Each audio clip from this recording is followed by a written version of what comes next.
mode. Gonna be interesting. Hey, we're underway already. Let's see what the first chest is. That's 100 rupees, okay. And in Sanctuary. Oh, a hammer. A Nice. hammer at the Sanctuary. That's nice for Cassidy Mo and get themselves a weapon to begin with. If they decide they want to go up towards the escape area, they have a reason to do so. Our first map check, I do believe we got some crystals over in Hera and Easter. That looks right. And I think we saw just a regular blue pendant in Desert Palace today. Tier 1 tree pole, as we found out from Mechanics, is going to be 5 arrows, so not really a desirable first tier pole, but we'll see what we get out of the future tree poles. Uncle gives us a bug catching net. Oh, that's nice. We can now face off against Aganim.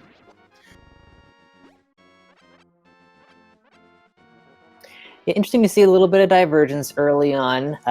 Heading for the Uncle route isn't too common a strategy, but I guess, when you're in a race with a bunch of top runners, you give it a go to see if you can kind of mix up the usual strategy. By the way, the crabs that you pull the bushes up and get. Whoa. We'll talk about those crabs in just a moment. Cassidy Moen sees the Aganim item, and that's an anxiety mushroom. Yikes. Hopefully that won't come into play. We get an early lamp. Early lamp, okay. Signs are not good. If we see like a couple of swords pop up real quick, people will get a little bit nervous. Now, what do we need swords for? We got a hammer. Yeah, that's true. I would say that if we saw the swords kind of pop up pretty quickly, you might think that Aga is on the table. That's something you need to do, maybe even to get your Dark World access. Oh, fine. You win. I was actually wanting to say the bug catching net, but I misspoke and said the hammer. I was honestly picking up some bombs here because he didn't find out about the crabs dropping the bombs. Mechanics finding out about that mushroom. And what goes through a runner's mind when you see something of a fetch quest at the lumberjack tree? You're just kind of praying that it doesn't turn into anything. A fetch quest is just, one potential item at this point, that could be holding you back. So you want to hope that, all your other checks work out and you don't have to worry about that item. But knowledge is power, and so having that knowledge is nice. Solsky pulls up the flute over in Blind's hideout. As you go ahead and activate the flute real soon. Cassidy Moen here, staying out of the village just now, is going to go into the mini Moldorm cave. And this could be a very tricky cave when you just have bombs and hammer for your item. Yeah, looking pretty good there. We also had Aussie pick up the pearl in the Kakariko well there, which Solsky is going to pick up shortly as well. So we're getting very close to Dark World access already. We just needed to find out where some gloves are, and I didn't see if anything worthwhile came out of the mini Moldorm cave. I just saw the 2 wraith chests, which were just 20 rupees. But apparently we got some bombos out of it. Could be a medallion that we need. We don't really know if we need to get into Misery Mire and Turtle Rock yet, but could be something. And it's a case where if you already see one pendant, you're going to have to go into at least one of those 2 dungeons, because the chances of both of them being your other 2 pendants, I guess it'd be 2 and 7. So odds, yeah, or there's a difference. I'm sure there's different math on that, how that actually plays out, but. Maybe I'm right. You're making me try to think of 7th grade math, and it's not working out at this point. We're going to see the chicken coop from Solsky. I think Aussie already checked it earlier on. I noticed he's got himself a shovel. So does Solsky. This is going to benefit Solsky if he decides he wants to check that digging spot right away. And Flipper's underneath the water at the dam. All right, so we got a lot of nice early game stuff that doesn't really point necessarily in one direction yet, but nice pieces to be finding nonetheless.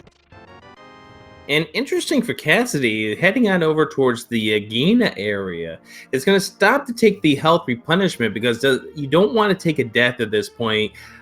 This is going to make Agina a harder sell, and Cassidy's hoping to get lucky by having something nice at Agina at this early state.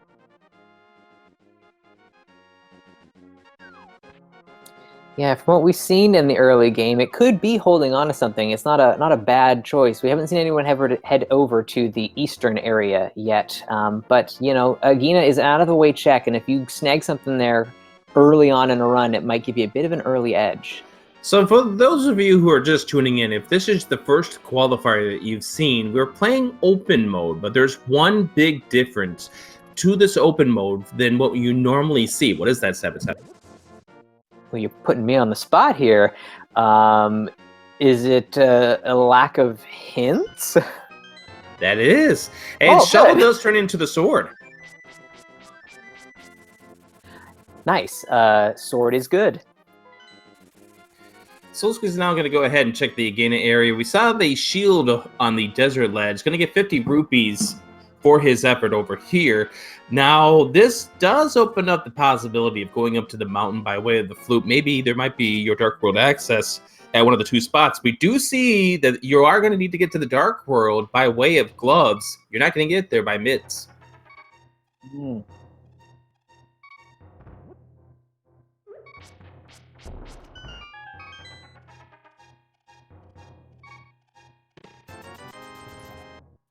Alrighty. So before Cassidy gets to Eastern Palace and Sahasrara's hut here, just a quick shout out to our trackers today. We've got Dimensive and Sean P19 tracking behind the scenes there. Much appreciated, guys. We found out a green pendant. Oh, Turtle Rock. Well, it may still turn out to be Bombo's not required. We're almost there.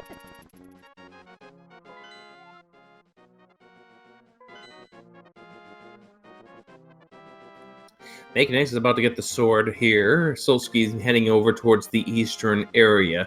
And at this point, this is a decision that you want to make, whether or not you want to go into Eastern, if you're heading over to Sahasrara's hut. It's a tough decision to make because you might be setting yourself up for having to walk back at a later time. Yeah, a dip into EP without the bow. It's a common play early on if things, you know, especially from Cassidy's point of view, having skipped out on Kakariko for now. But it is a tough call to make nonetheless. You know what makes it even tougher is the fact that Cassidy does not have the lamp and does not know that the tavern has the lamp. So Cassidy doesn't know that what's going to be in the Vanilla Big Key chest is going to actually be in Logic. Mm-hmm.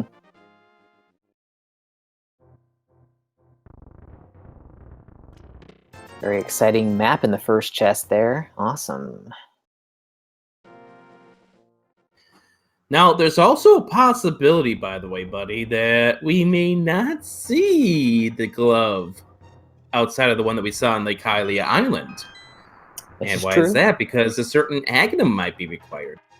Yeah, now at this point, even though we're getting closer to having that Dark World access, if swords show up instead of glove, then yeah, we could definitely see some Aga play. So we see a heart container from the hobo, and interesting that Ozzy did not switch on back over to the flute to get him back over towards the portal a little bit faster. As we see Cassidy Moen heading through Eastern has gotten 5 rupees for their effort so far. The map was in the first chest.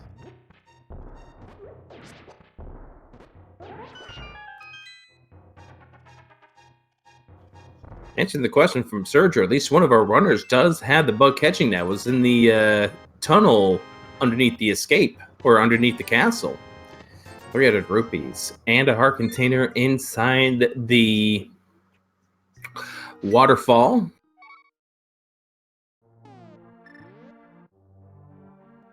So Aussie going to be the first one to say hi to Zora here, see if the fish has a deal for that 500 rupees that he charges, or will it just be nothing? Big 20 on the ledge there, so not going to check that spot out. I'm going to guess that it's going to be nothing. Yeah, probably nothing. I think this might be our first check of Ice Rod Cave coming up here from Aconix.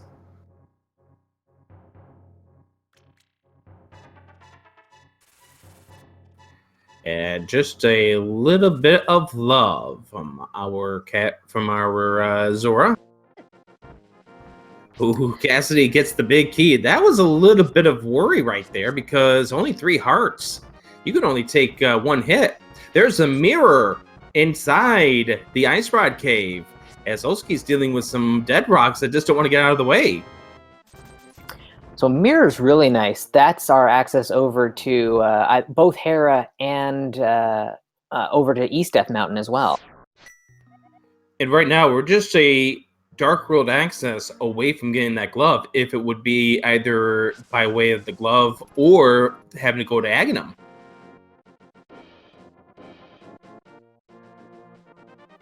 Yeah, so we're inching ever closer to kind of having this early game start to make sense for us.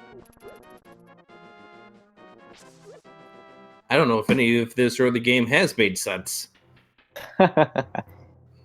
It's Randomizer. It's pretty much what it does. It doesn't make sense at all.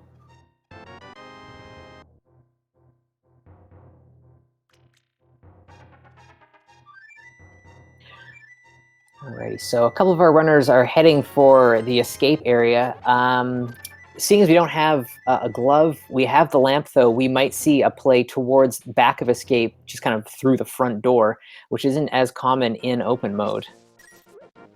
Yeah, you kind of want to be able to push the tombstone and go back to do the back 3 of escape. Sometimes you do have to check the back 3 of escape through the long way.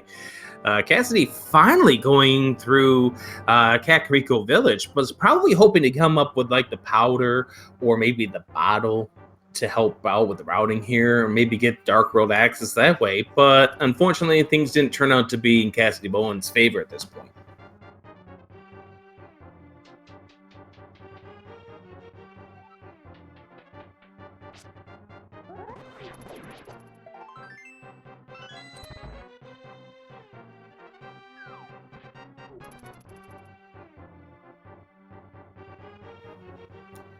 So as we go through the escape portion right now, we see the map, which is something you never want to see when you're checking the castle at all. You're hoping that that turns out to be somewhere that you're not going to get to at all.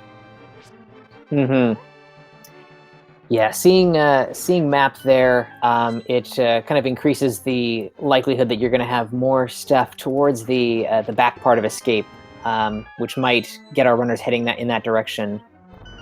I feel like it's not a bad play, but with the knowledge that we can get up and around East Death Mountain, I bet you that's where our progression is going to lie. So, Ozzy setting up a Death Warp at this point. Doesn't have the mirror, neither does Solsky, so they're both going to be doing the Death Warp at this point. It's amazing seeing the difference between Ozzy's heart and Solsky's heart. 4 versus 7. Wow, yeah, that is quite a difference. So Solsky has now bumped up both the guards here, and probably was oh, and he didn't bump up the green guard. Never mind. I was gonna say he's gonna be very upset when he gets that heart, because that's just gonna make it harder to kill him off. But if we can get a small key out of this Dark Cross, that means we can progress to the back 3 of escape. If not, that means we know the key is gonna be in one of the back 3, but you're gonna have to wait until you get the glove to go back there.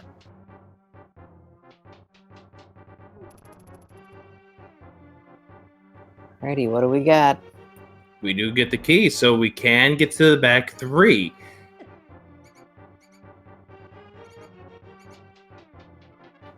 Mechanex is going to be the first to take that found mirror up to the mountain, so we're going to get some information about what's going on in the Tower of Hera real soon.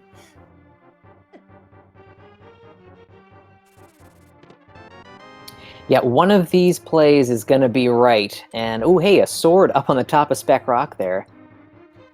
Well, that would put Aganim in logic. Yikes. I think you have to probably do a little bit more of Death Mountain now that you're up here, but... Hook shot. That's going to get back up the mountain as well. Ooh. Now, the bad thing about that hook shot means that could be a little bit longer before a runner like Aussie or Solsky gets to Ice Rod Cave in order to get the mirror that Cassidy's about to pick up. Yeah. That it's going to create some interesting divergence between the two sets, I guess, of runners here at least in the early game. It's really easy to last location that Ice Rod Cave or orphan it because you figure that nothing's going to be there. But that's probably going to come into play at some point in the seed. Like, if it turns out that Aganim is going to be the Dark World access, that will at least mean that this seed is going to bottleneck upon getting to the mirror so you can get this sword upgrade. But we don't know what's going to be at the right-hand side. Well, there is a sword up on the right-hand side of Death Mountain, so that's going to be tempered by the time that Meganix gets over there. That's Sansi's first sword because he has not dug up the other sword just yet. All these early swords is interesting.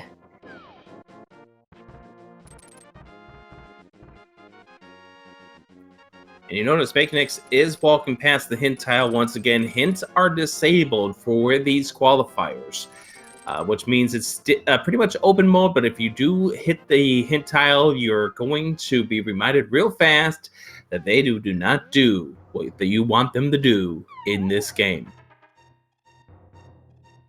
Other than the sword, which will help out Solski and Aussie, bunch of trash in Paradox Cave, which is unusual. It's usually a pretty decent spot to pick up some progression.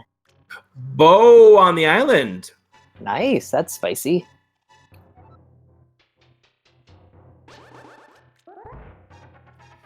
Ooh, Meganix almost got middle hold. Yikes. And you do not want to get middle hold when you're facing off against Moldorm. Moldorm can be a real butt here, but does get himself calmed down, moves himself over to the right, gets himself away from Moldorm to allow the fight to go a whole lot better. We get a key out of this, however. Now, does the basement have something? I wasn't paying attention to the number of items we'd found in Harry yet. Both items were found, according to the mints of one of our trackers, so therefore, make it X and just take that key and say, goodbye, I'm heading to Spiral Cave.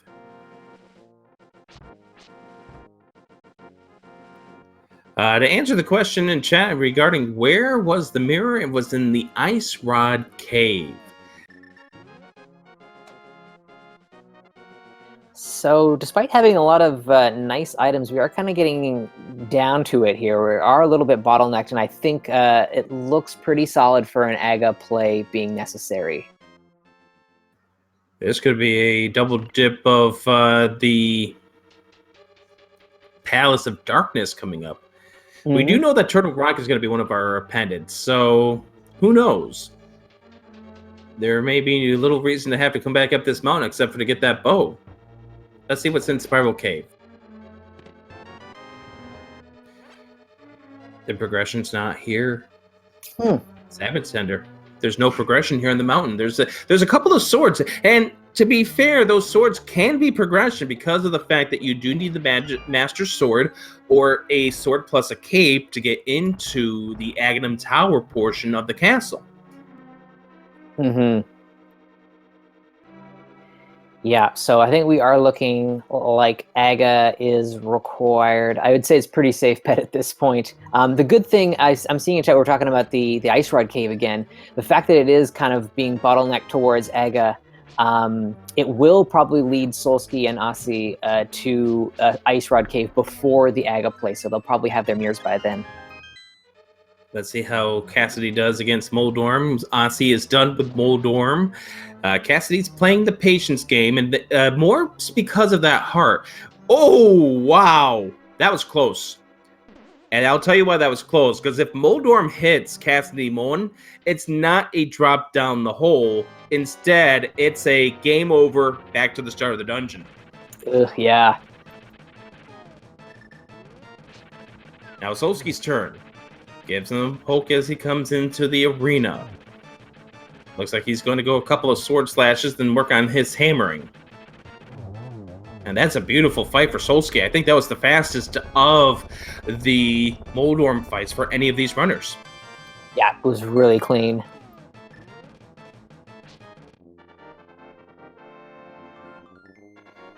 Mekanix is heading towards the castle now. Mekanix has not checked the escape portion just yet. But with that mirror in hand, is going to be able to route everything together. and then make the play on Aganim if it is required. Now, the one thing that we have seen that could take Aganim off the plate is if there's something at the sick kid. Because remember, we got a bottle in the back 3 of Escape. Oh, it's already been claimed, apparently. Just a piece of heart. Okay, I missed that. I did not even see anybody come to get that. So if that is the case, this is pretty much now an Aganim seat. We don't have any other way around it. There's no other way to get into the Dark World. We do know that a glove is on the Hylia Island, which at that point really doesn't do a whole lot of things except for maybe just allow you to choose which warp portal you want to go into. Yeah.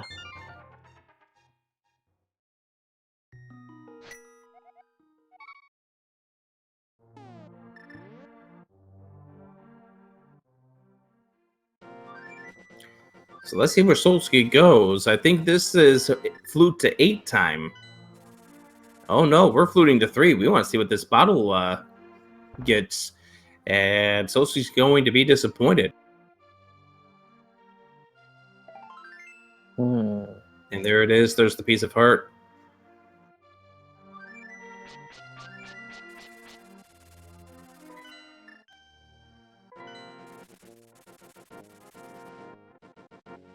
Alrighty, Solsky heading for the mirror now, so that will give him 1 piece of the puzzle there. Not that it does anything right now, but it will be a key item likely later on in the race. We already do know that that mirror is going to be required to get the glove off Lake Hylia Island, as Cassidy Moen is going to check over here, the right-hand side, the passageway first. And at this point, I think it's just a question of when do you go and visit Aganim. Everyone is putting it off, Sabaton. Yeah, I mean, it's such a tough call to make, especially when you've got so many pieces of progression early on. You're thinking that I just need that one more thing to tip this, and the Aga plays off. But it's just not happening today for our runners, and so they're going to find out sooner rather than later that it's Aga time. Solstice going back up to the mountain at this point and going to claim that tempered sword.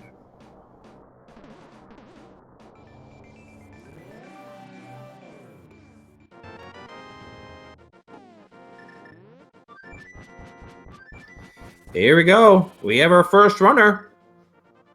And we're going to have our second runner right behind him. So Cassidy and Makinix are going to be our first 2 runners to make the Aga play. So here's the thing with Aganim. He likes to churn out some blue balls at you in the middle of the fight. And it's going to be up to the chat to see how nice you want to be to these runners at this point. Do you want them to have all the blue balls, or do you want them to be nice and give them 0?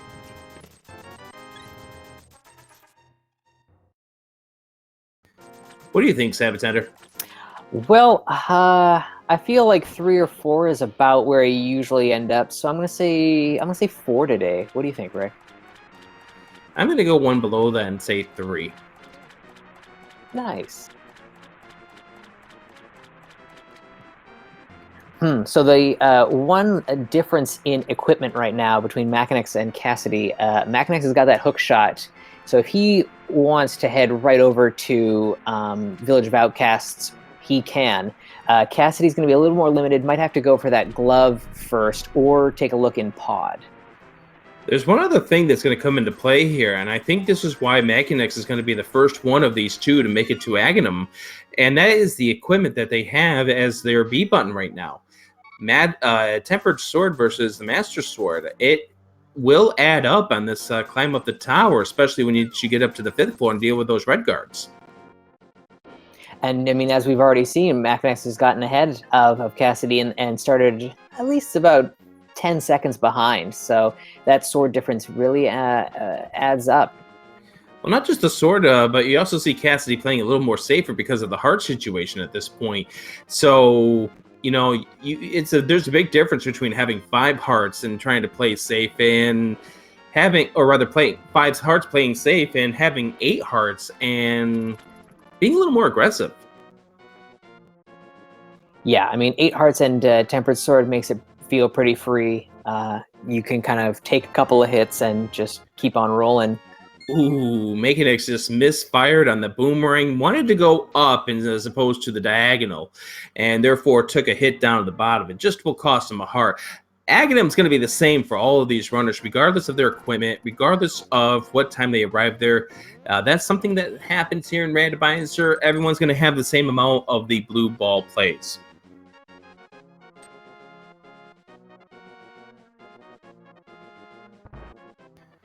And that is correct, unless they miss. And it feels ever so salty when you miss, doesn't it? Yeah, definitely does. Solsky now making the play. So the first of each round after lightning, or rather, is guaranteed not to be a blue ball. So we know the first one is a free one. And therefore, you can get right up close as long as you don't take his electrical shock off him. And you know you won't get hit with the blue balls than those ones. But you do see one blue ball in this first cycle.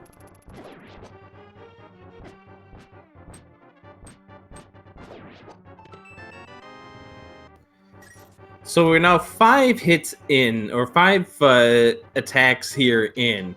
And it was 4 for 5, now 4 for 6. One more blue ball, we have to deal with one more round of lightning. And there it is. We are going to get one more round of lightning at this point. Now you want this to be an orb, so you know you can finish him off the last time around, but it turns out not to be. Sabatender, I think you might be right with a 4. Oh my goodness. Blame Sabatender. I wanted 3.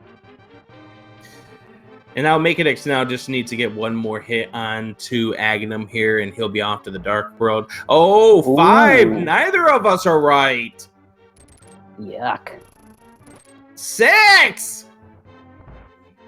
This is terrible. 7! Oh, it's going to be 7 blue balls! Aga, please.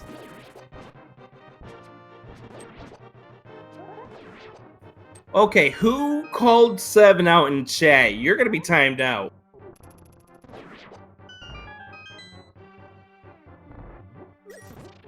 None of you? None of you called out 7.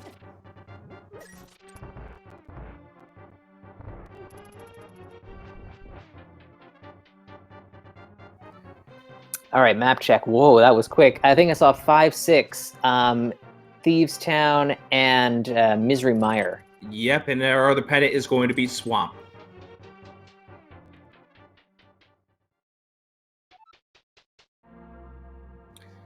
So Makenex is going to be making a play now, and I believe this is going to be the play to claim those gloves. And then what Makenex does after this is maybe do a save and quit to go back to the top of the pyramid, and maybe consider doing either the, as you mentioned, the route towards the village of Outcast, or maybe even to go into the Palace of Darkness.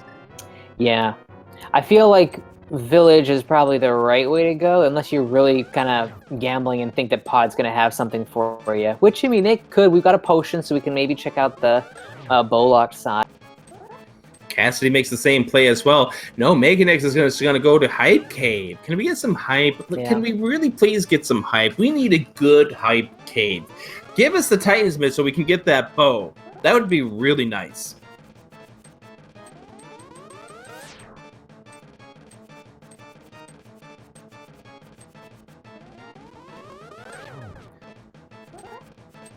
As Makenex takes what I think was a second map check.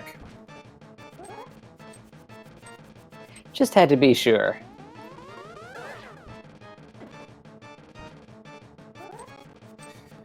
And it looks like Cassidy Moen is going to be doing the same play here, heading over to the Hype Cave. 5 items, you might as well get 3 bombs for the first of the items. Let's see what the back 4 is. A heart piece, a red rupee, and a piece of heart. Sabatender, grade that Hype Cave. Terrible. Just terrible. 2 out of 10. Yeah, that's fair. I mean, those pieces of heart might come in handy. I mean, although with 10 hearts in hand already, Makenex is probably doing just fine for health. So really, not really anything of consequence there. So we're gonna go ahead and check the upcoming Stumpy here, as well as make our way over towards the what is called Cave 45, because when you look at a resource for maps, that's the number that cave is given. It has no other bearing.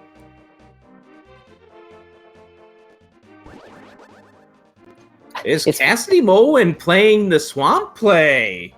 Wow, that's bold. You have everything you need to beat this dungeon. It is a pendant dungeon, however. Well, you'd have everything you need to beat it if Cassidy, you would... wait a moment. Cassidy doesn't have everything. They don't have the hook shot. I'm sorry. Yeah, which makes this play a little more unfortunate, because I was thinking that it wouldn't be a bad idea. You know, it's not the best idea, but you know, you've got everything you need to take a look at Swamp Palace if you're any of the other 3 runners. But for Cassidy to do it, it's just the worst. So where was this hook that Making X is, or rather that Cassidy is missing? Back of Escape. Oh, right, yeah, the back 3 of Escape, and we see Soski going to get the glove. Cassidy Moen taking a death, and this was early inside Swamp Palace, so it's not much of a penalty at this point. As we see Making X, this is going to be a deep dig in order to get the item. Oh, there's the Titans! There's the Titans! Nice, nice. Now we can get that bow. Yeah, probably not going to race back up the mountain for that. There might be some other things you want to do. We could also take a peek in Ice Palace now. But seriously, would anybody really want to go into that dungeon? Yeah, why not? Actually, with no hints, it makes it a little less exciting of a play. But, I mean, I don't know. I'd probably give it a go. After this village stuff. Village seems like the right thing to do now. Do Thieves Town, get that out of the way. But, I don't know. I'd check out Ice Palace. Why not?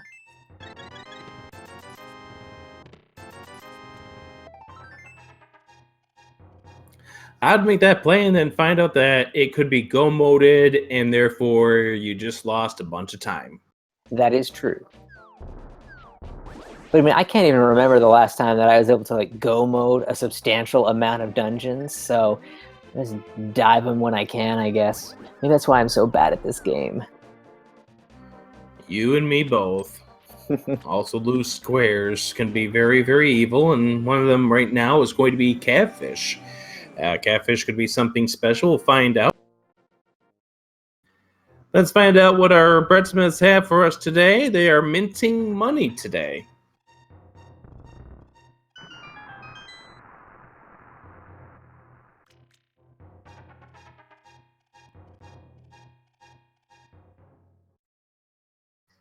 Now, this is an interesting decision, by the way, to take the purple chest.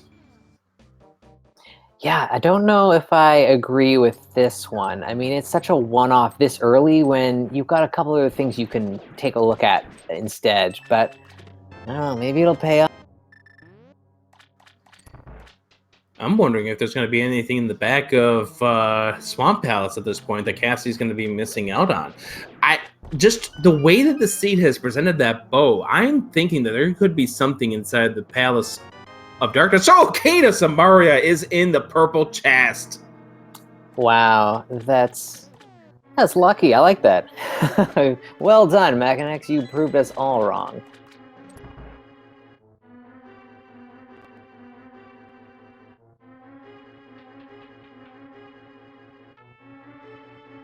You know, when it comes to qualifier play like this, you're up against a lot of, you know, quality runners. And so you do tend to see players make gambles for one-off locations.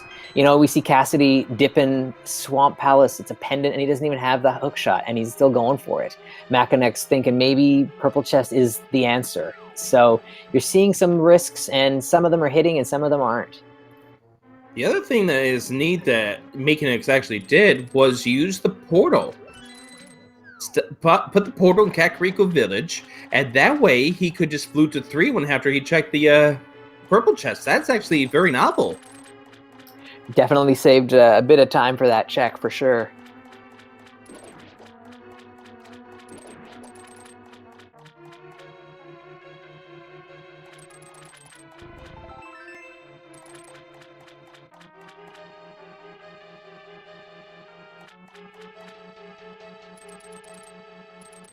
Here's the scary thing, Sabsender. Somebody put it out here in chat. We could be just a fire rod away from no mode at this point. This is true.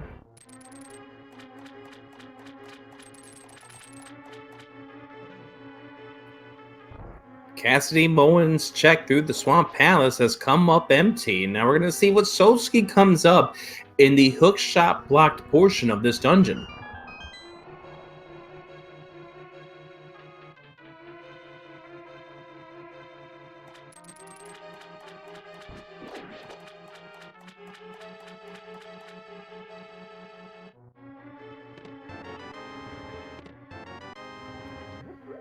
That's an evil spot for that big key. Do you go on to Argus, or do you just go right straight to that big key location? Cassidy's about to get the Tempered Sword. Needs to get to the back 3 of Escape at some point in time. And making a check into the first 4 of Thieves Town, and we know that the big key is going to be in this last chest.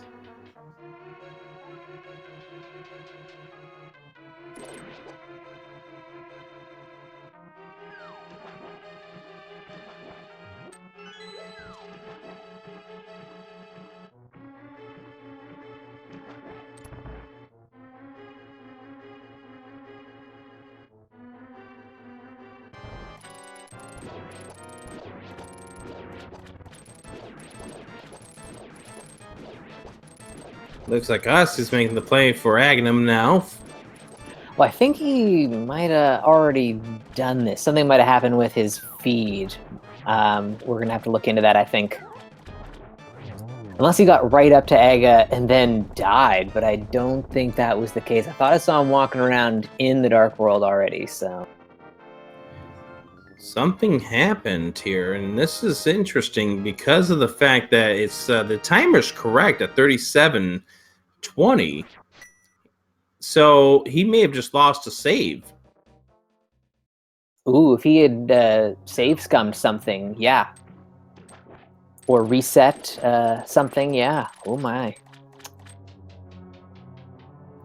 So it looks like we haven't seen much of anything in Swamp Palace, which is, you know, too bad. It really was like baiting us with all of the items that you need to get in there.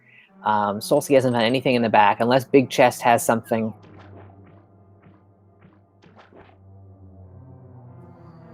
Yeah, the big chest is the only thing that we haven't seen so far, and that was hookshot blocked. And it is the fire rod! Ah, amazing.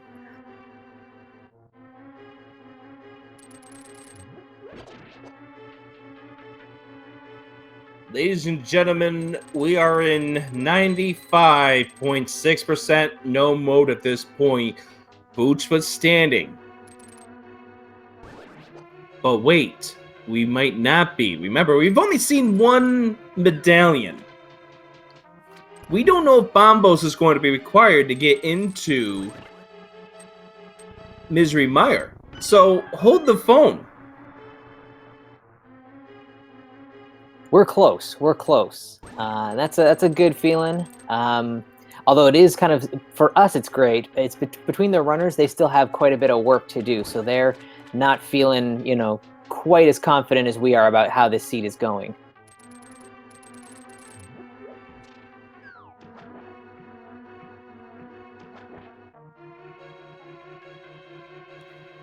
Cassidy's going after that bow right now, considering the fact that they just pulled up the gloves or the Titan's mitt out of the, the digging game.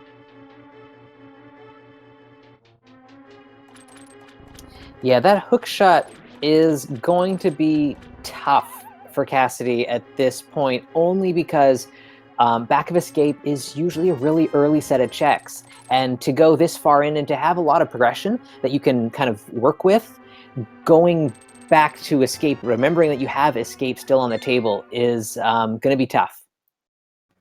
Makenix does not have blind on script, but tackles him down without too much of a problem. Gets 50 rupees for his troubles. Cassidy Moen's going to be picking up the bow, which opens up the ability to finish off Eastern, which We know Eastern didn't have anything. We know that the play is that Cassidy Moen's going to have to get that hook shot. It's guaranteed at this point. There's no other way around it. Well, I mean, Swamp Palace. Oh, actually, yeah. Never mind. So I guess the only problem is like it's in a very obvious location. But with Swamp being a pendant, I mean, Cassidy could be thinking that the hook shot just could be anywhere. Yeah, but that's part of the big problem there is that the hook shot could be anywhere, and you're going to find a whole bunch of other things. That fire rod is only keeping you out of the back two of Skull Woods.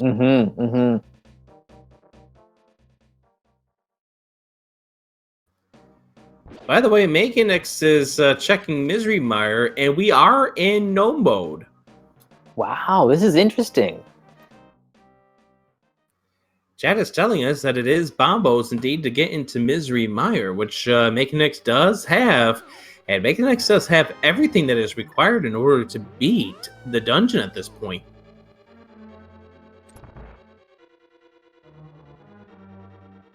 So yeah, the sticking point for Meganix is definitely going to be that fire rod. He's got so much other stuff that he can do, and with all that knowledge, he's going to be clearing dungeons and moving along, and it's going to be a while before he thinks to dip a pendant swamp. Yeah, he may full clear Ice Palace. He might full clear the Palace of Darkness Eastern combo before he even considers doing anything else regarding a pendant dungeon. I would have to assume at this point, Meganix is going to be pretty shortly considering himself in get into any pet or crystal dungeon that I can finish off and do what I need to do there, and maybe I might find my go mode items there. Yeah, that's definitely the case. That's how I would work if I was in his shoes, definitely. And we've seen several of the what is considered to be Galaxy Brain plays throughout this entire seed. It's just each runner's had a Galaxy Brain moment, and we haven't been able to combine them all just yet. So what do we mean by Galaxy Brain? It's kind of the term that we've adapted for a play that goes a little bit against the grain, has it's a kind of a higher risk but potentially higher reward play. So dipping Independent Swamp picks up that fire rod. That's some level of Galaxy Brain. We had anyone that went for Ag a little bit earlier. That's a nice kind of play. I'm trying to think of some other ones that happened here in this race. Going to get the mirror out of the... Yeah. Going to get the mirror out of the Ice Rod Cave. How about getting what Meganix did, getting the purple chest? Purple chest. The Canis Maria. Yeah. That's a good one. That's another one that's going to be problematic for our other runners, is they're going to be kind of maybe clearing the dungeons that they can, waiting for that cane to show up.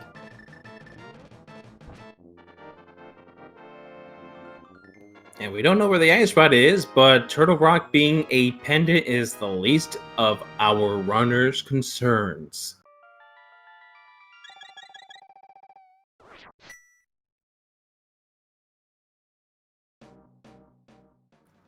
Meganix checking Hookshot Cave. This is something that Cassidy could not check because they did not have the hookshot coming up here the first time.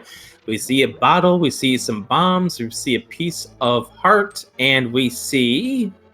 Oh god, that's horrible for Cassidy. That's the boots. That's going to give Meganix so much mobility.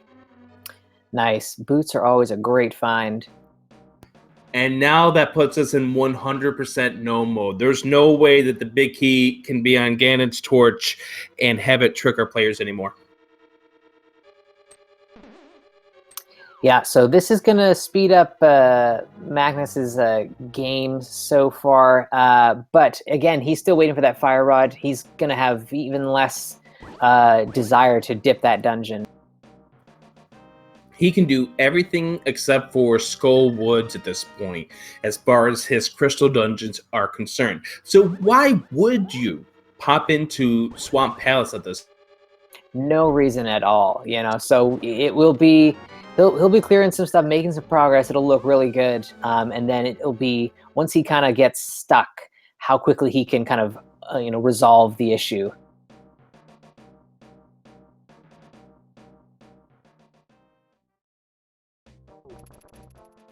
Solsky coming up with half magic inside Skull Woods, and Makenex is going to find the Bloomerang. So while people are covering the paths that we've seen from others, with the exception of Cassidy Moen, who is checking this Palace of Darkness, let's talk about this entire phase of this tournament, Sabatender. This is 20 qualifiers, and the purpose is to award 3 bracket spots into the bracket of 16 to be played at SG Live in Herndon, Virginia in October, where these runners will be playing for $3,000 in prize money. So right now, this is a group of 4 that are on the restream, but there's a bigger group of players in the race itself. There are certain runners that has already been on restreams before, so we couldn't feature them, like Zelga Disson, as well as Hacksaw, some great runners that already have had their chance to shine, and so therefore we're giving these 4 the chance to shine as well. But they're all going to be having their scores here lumped together. They have to race 5 times.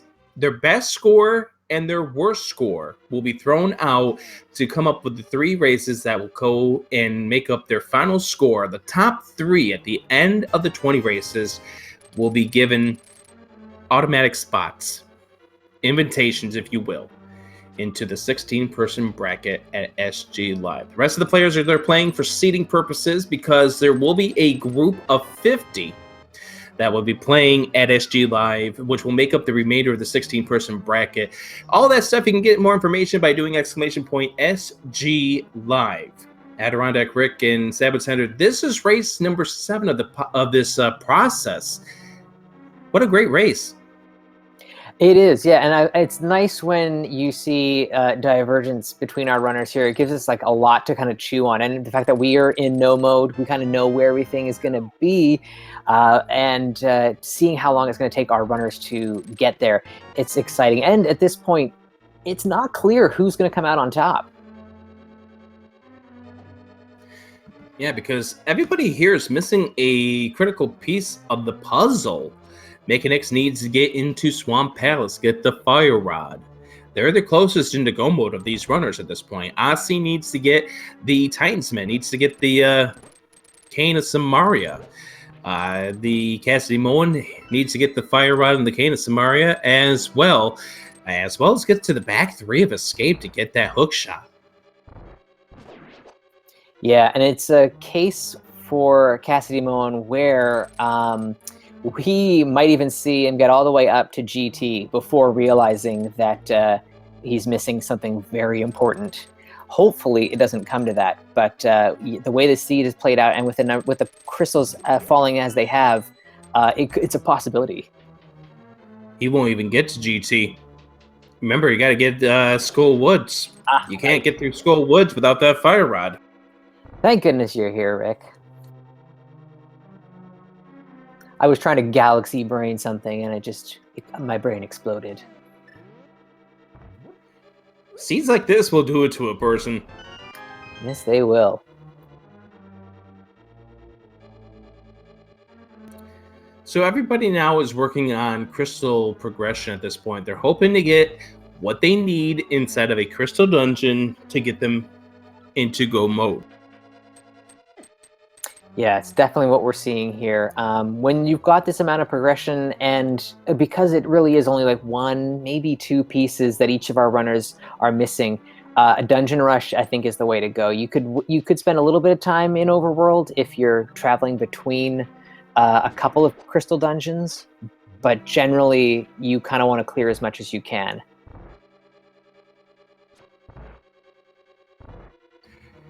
And that's perfectly fine for Makenex, because their next progression will be inside of a dungeon. Little does Makenex know it, but it's going to be inside of a pendant dungeon. One that you probably don't want to go into.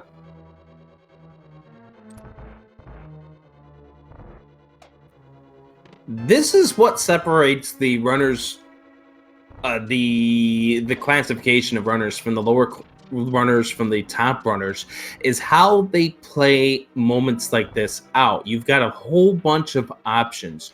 Where do you go? Where's the seed wanting you to go? Can you feel where the seed wants you to go? You know, there's certain people who discuss about reading the logic. Mm-hmm. There's an art to it. I don't exactly know how some of these people are so intuitive with it, but there is a trick to it. You know, if you race enough, you can start to kind of notice maybe trends, or just kind of like what seeds tell you when you get certain items. Yeah, there's certain runners that you see, they swear by the whole, this game has given me this item for a reason, and they'll just roll it throughout the entire seed. Solid kill of the Armless Knights for Cassidy Moen.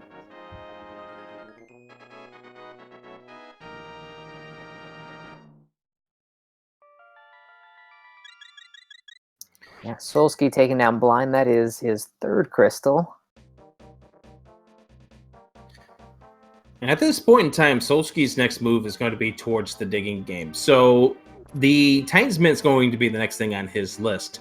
And I don't see Solsky missing out on getting the Cane of Samaria, but who knows? You might think bow, and that's your progression, and you might not think about the purple chest. I do fear that he's going to get these gloves, make a beeline for the bow, and then clear Pod and Eastern before thinking about it. Sabatender. See where Cassidy is? Oh my goodness. Oh, this is so exciting. Yeah, Cassidy needs this hook shot. Now, the problem is that what you need the hook shot for is to get to the fire rod inside of Swamp Palace, but this is piece number 1 of the puzzle. That's good to see for Cassidy Moen. And Solsky about to come up with the Titan's Mitt.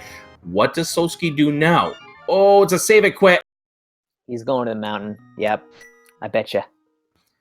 Beeline to the mountain, except for one thing. You killed Aga. You're going right to the pyramid, not straight to the mountain.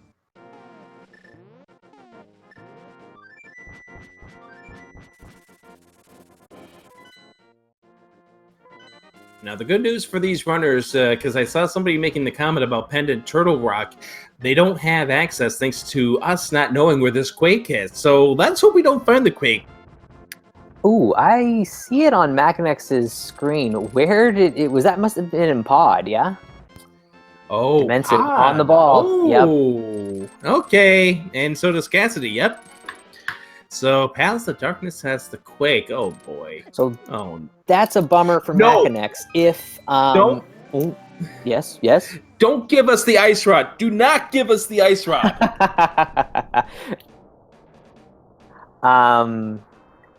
Machinex probably isn't going to go for Turtle Rock, given that he doesn't have the Fire Rod. But he could potentially, if the key situation works out in Turtle Rock, get fairly far in the dungeon. That would be bad news. Seems unlikely at this point. I feel like he might go for Swamp instead of Turtle Rock, but he's the only one that really has the potential to make that dip at this point. Now, the good news about what Solsky is doing at this point is he will get the boots. Yeah, that'll definitely help out.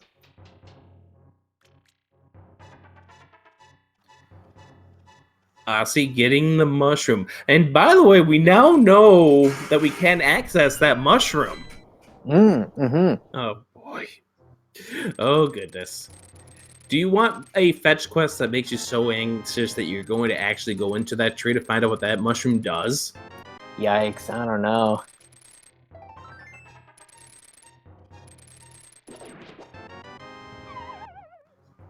Alright. And so the eggplant falls down, about to pick up the bow.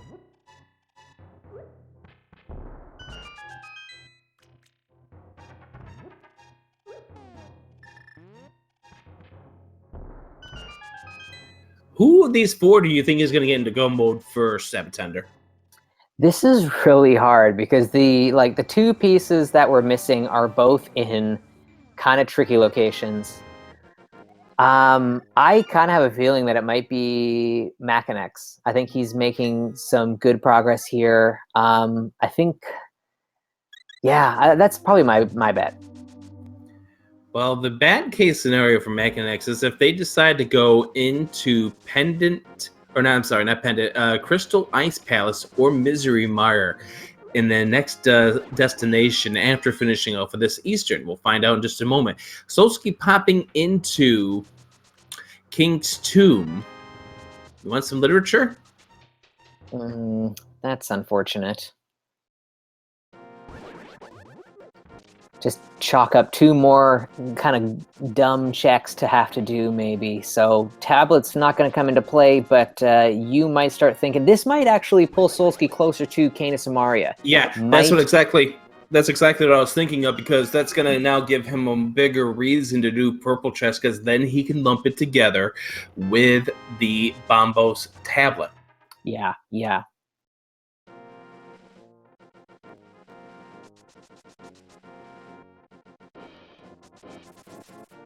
Yeah, so it seems like, our runners are in, pretty, good shape, more or less. We got Solsky going for the mushroom. Interesting.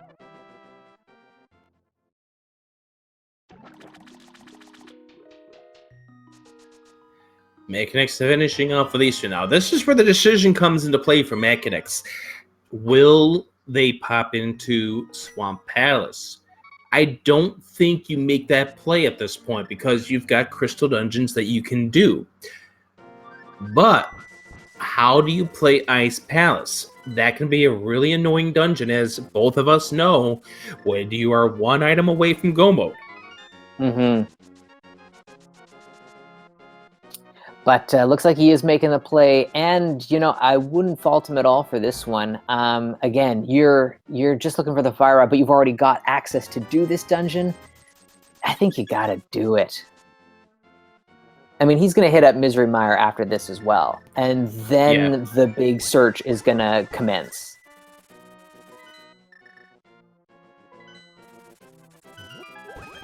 I love the side-by-side we got going on at the bottom between Aussie and Cassidy. Yeah, some pretty hype sync Thieves Town here. That's really awesome when you have quite a sync like you do here between these 2 runners. They're both in the same dungeon. Aussie, please be careful. 2.5 hearts isn't going to keep you alive for these things if you get hit by more than one.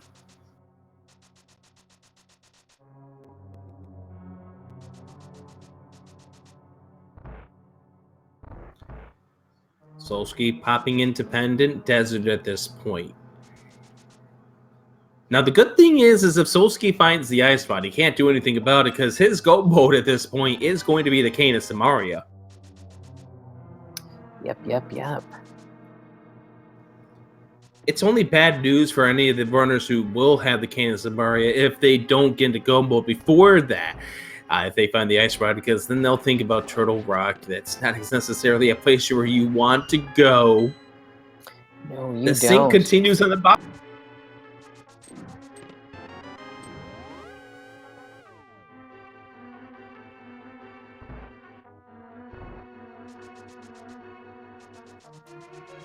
There goes the sync for now, as we see Aussie having to pull out the hammer, get himself a few extra hearts out of this as well. So Cassie's going to be the first one to find that we have the map inside the big chest inside of Thieves Town, which we had seen earlier. There's nothing in this Thieves Town. Yeah, whole lot of nothing. And same in Desert Palace there. Solsky finding not much of anything, but he is going to finish the dungeon. This is a big play. I don't know what he's going for. Is he thinking that I'm going to try and cover off any pedestal potential here? He should know the pedestal is not even going to be required. Yeah. So I don't know what, I mean, there's 1 item in here. This seems like you've got Pod and Eastern, man. Like, that's much more high density. There's value there. There's no value here. You notice how Mechanics is playing that the spike room right there, hoping to find the fire rod that put him into go mode instead of having to go through the remainder of this ice palace. But we know the ice palace is not going to yield the fire rod.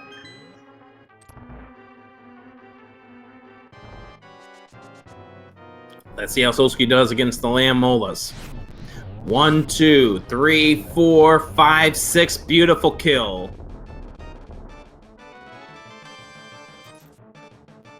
And all that for a bloopy. Yeah, feels bad, man.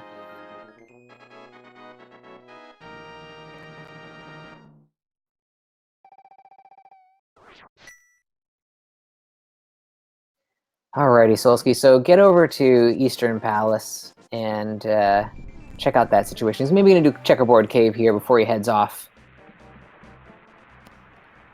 Oh, he I just hasn't even. hope that I just hope Solskjaer doesn't even think about going into Misery Mire, because that's going to turn out to be a time sink. Cassidy has got the purple chest. Ooh, okay. But unfortunately, with Cassidy having already dipped Swamp, a double dip of a pendant, like, it's going to take him forever to get back there. Yeah, that's the bad thing about Cassidy at this point. Does not have any reason to point him in that direction either, because of the fact that he's already done part of that. And just saved and quit, and there goes the purple chest at that point. Oh no, kept the purple chest. Never mind. I thought they left it behind. Never mind. Whew. What am I worried about?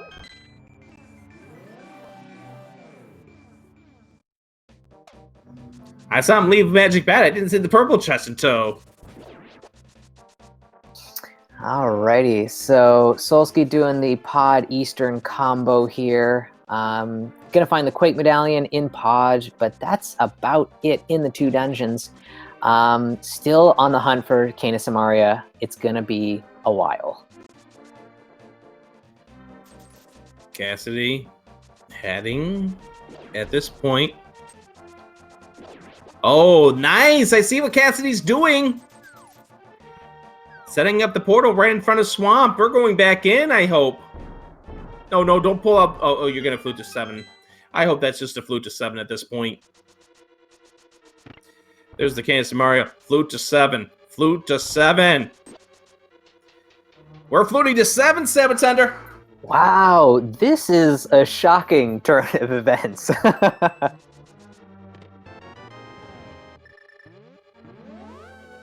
I wouldn't have believed it just a few moments ago, but Cassidy might be the first of these to go into go mode.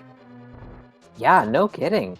I mean, that's a really hard play to make. When you've already dipped the pendant dungeon, you've got Ice Palace and Misery Mire that you can now get into and take care of. Must have had a really strong feeling about this dungeon.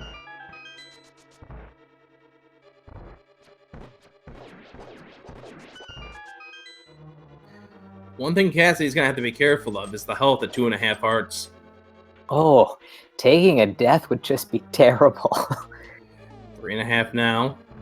The good thing is that because Cassidy's already been through here, doesn't really have to worry about the water, as we do see Aussie about to pick up the boots. Cassidy, at this point, the only trip here is to head to the back.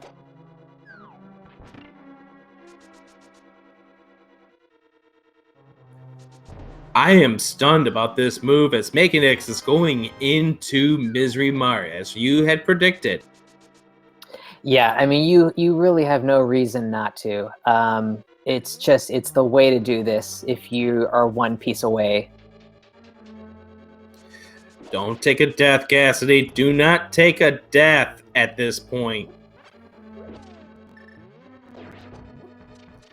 At least get downstairs where you can get to the 2 pots with the hearts inside of them. As Mekanix does the first of the Misery Mire rooms, is going to have to 2-cycle it.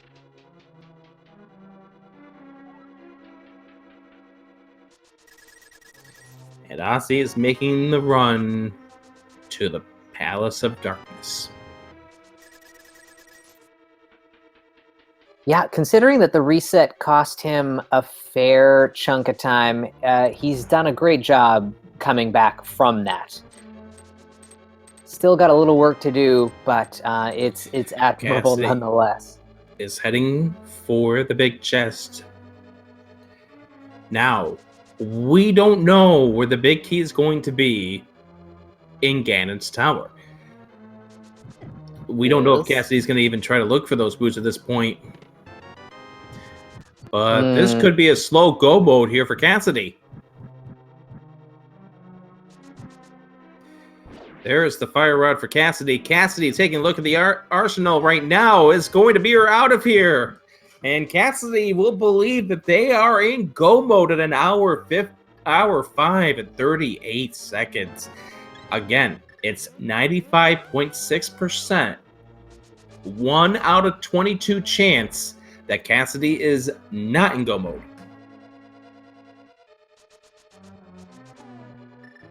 I'd say we're in pretty good shape. I would play the seed as if boots were not required. I would go mode everything else you got left. And if it's on that torch, then, you know, so be it. You got to start hunting for a pair of boots.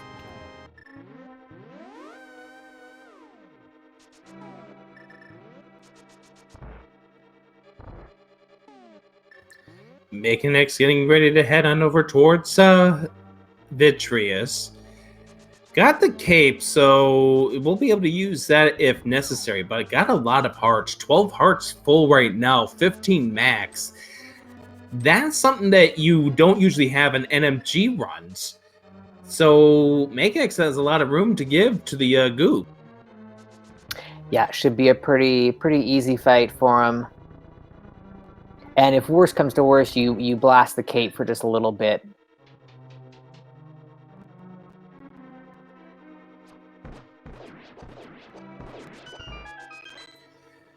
And yeah, we're going to go to the cape and we're going to dash those eyes. Look at this. Take some damage here, but has gotten those eyes pretty well softened up at this point. Beautiful job using that, but takes a hit off one of the eyeballs. So that cost him 4 hearts at this point. So he's going to have to now start to be a little more careful. Doesn't really want to play with the goo now, because if he starts playing with the goo and takes the bop and then takes a bop by a eyeball, he's down for the count.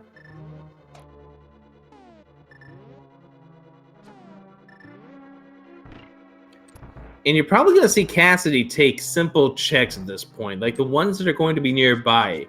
The Pendigator room as well as the Freezor room, to see whether or not he gets the silvers. Or maybe boots. Yeah, quick little checks like that don't really cost too much. He's not going to check out Iced Tea.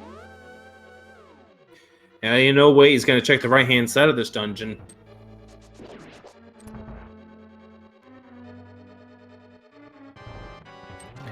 Makinix has not picked up both items out of this dungeon, and is now going to be checking, I believe, still has to do the left wing of this dungeon.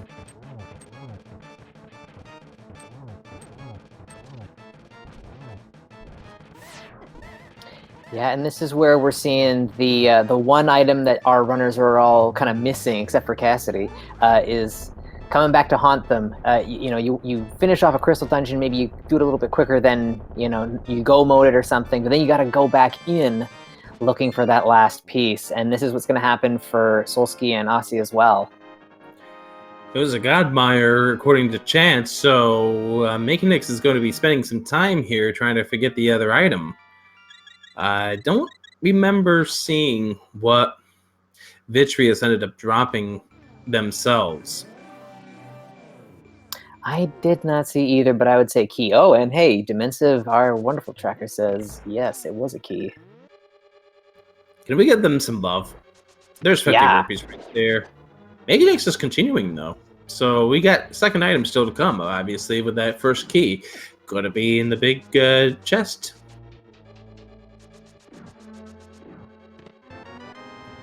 No, it's just a key, so it's going to be on the left-hand side. And he's got to go back for it. He doesn't want to leave anything behind at this point.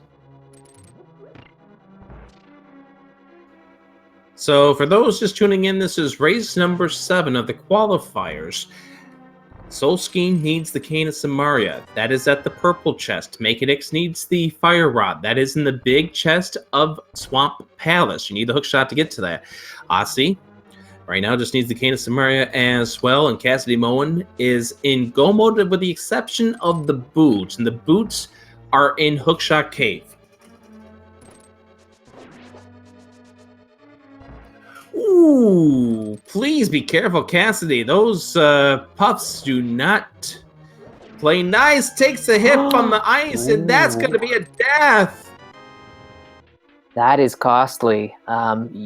Cold Stare maybe the worst boss to take a death to. Especially when you're out of magic.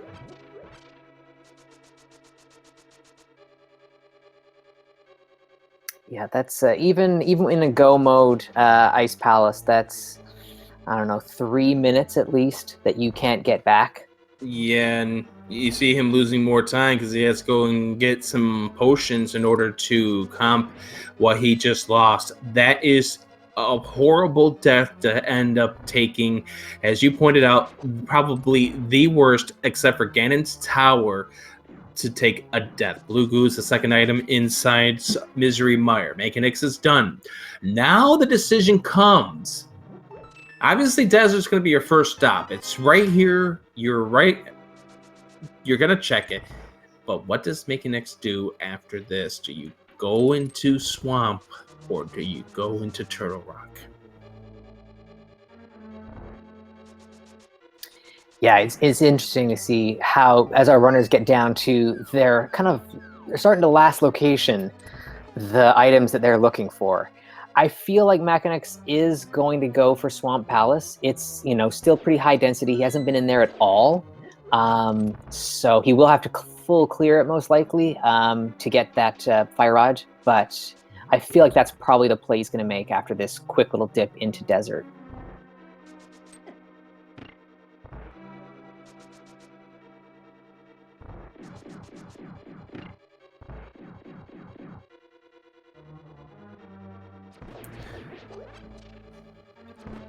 And so Cassidy now has to shake off what just happened a minute and a half ago. Has to calm himself down because you know how it is. You get upset with this game because you just took a bad death or something just happened. You're going to be thinking about it, and you may not be playing the sharpest at that point after the death has taken place. Yeah, most definitely. Tilt is very real. When you lose time like that you know that you can't make up and that it was maybe a silly mistake that you shouldn't have even done, it hurts. It takes a little while to kind of regain your composure. So, chat pointing out that Mechanics does have the 5-6 crystals in his arsenal at this point, so we may not be seeing Mechanics make the swamp play just yet. Will he head south? Will he head north? He is heading south! Yeah, I think this is the better play. It's more items to check, so I would agree with this. So Mechanics is going to choose to do Swamp over heading over to the Pyramid Ferry and will get his Go Mode Fire Rod. So here's where that book is coming to bite Solsky a little bit here. Run all the way up here for an Ether Tablet check. Gross.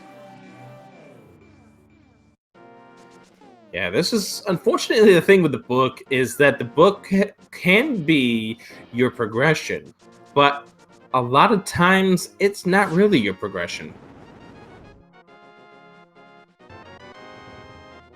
But if he is thinking about tablets, then he might actually end up doing Purple Chest and Bombos Tablet after this. So he could be he might be on the right track, and it might allow him to go mode Ice Palace and then Misery Mire, which is a God Mire, save him a good chunk of time. Hopefully we don't see Ozzy head into Misery Mire, speaking of the general area at this point.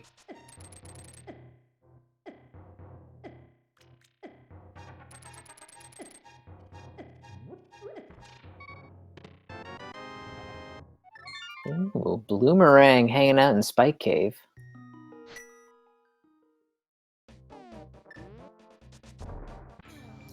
And making himself closer and closer to where that fire rod is. Still needs to get the big key. Big key is under the water. You have to drain the water in order to get the big key. That gets you the fire rod that is in the big chest. Oh, I think Solski's doing the thing. He's doing the thing, I think. He's going to pick up that purple chest. I can feel it. At this point, I think this is the only thing he's going to be coming back here to this direction to do, because he's already checked everything else. He's got to go do the breadsmiths first, but then after that, off to head and do the purple chest. Cassidy finishing off the eyeball, 2.5 hearts. So a little bit of worry, and Meganix is going to go do left wing before checking the hookshot block stuff. Yeah, you know, I mean, you're still in full clear mode until you find that one item that you're looking for. Yeah, but don't you hate it when you find that there was actually a shortcut and you didn't have to do that, and if you just made the right turn in Albuquerque, you could find the go mode item? Yeah, right?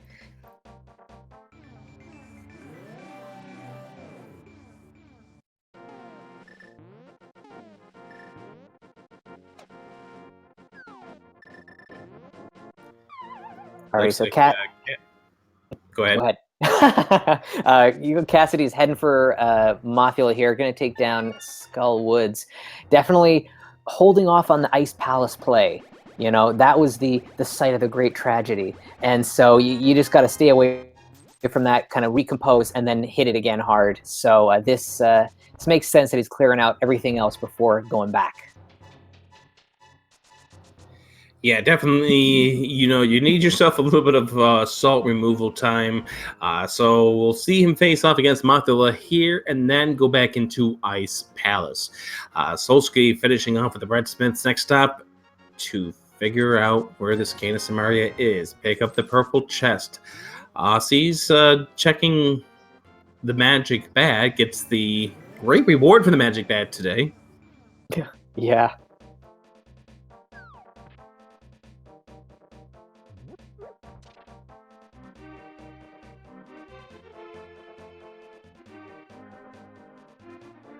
So with a go mode Mire and I guess a go mode Ice Palace as well for Solski, he'll make up a fair amount of time on Machinex, but with the Fire Rod close at hand for him, Machinex has probably still got a little bit of an edge here. Skullwoods is a really quick clear. Yeah, Solski still has to do Ice Palace and Misery Mire at this point, whereas Machinex just has to do Skull Woods. And so, therefore, Machinex might be the first of these runners to get into GT. I think it's likely. I think it's likely at this point, yeah.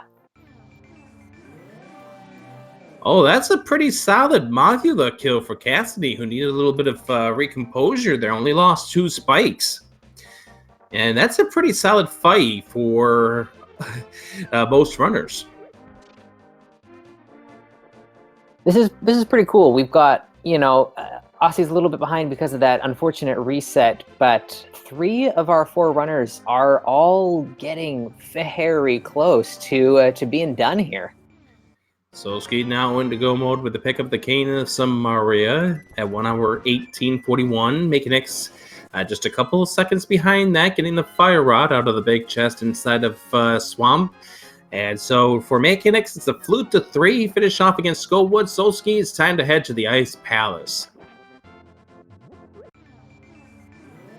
And Cassidy is going to be joining Solski in there. Round 2 is going to begin shortly. So if you want to position where these runners are at this point, right now, Machinex is going to be gearing up to be the first of these runners to go into Ganon's Tower.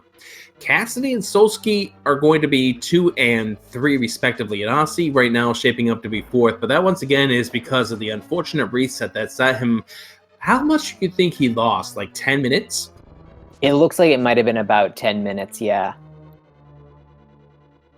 Yeah, his entire Aga 1 climb was eaten up in that, so definitely a costly error there. Yeah, we're going to have to definitely ask what ended up happening. It sounded like it may have been a save scum that didn't have a protective save, and therefore you lost it. Mm-hmm.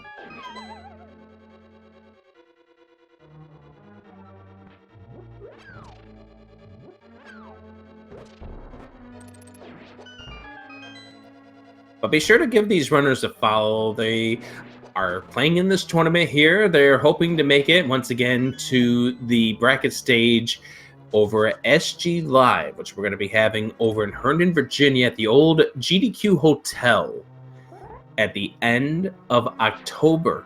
That's going to be hype. That is hype. Is that what they call it? The old GDQ Hotel? I'd like that sign to be up.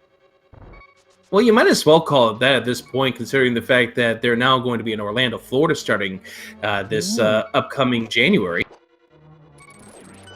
Yeah, that's right.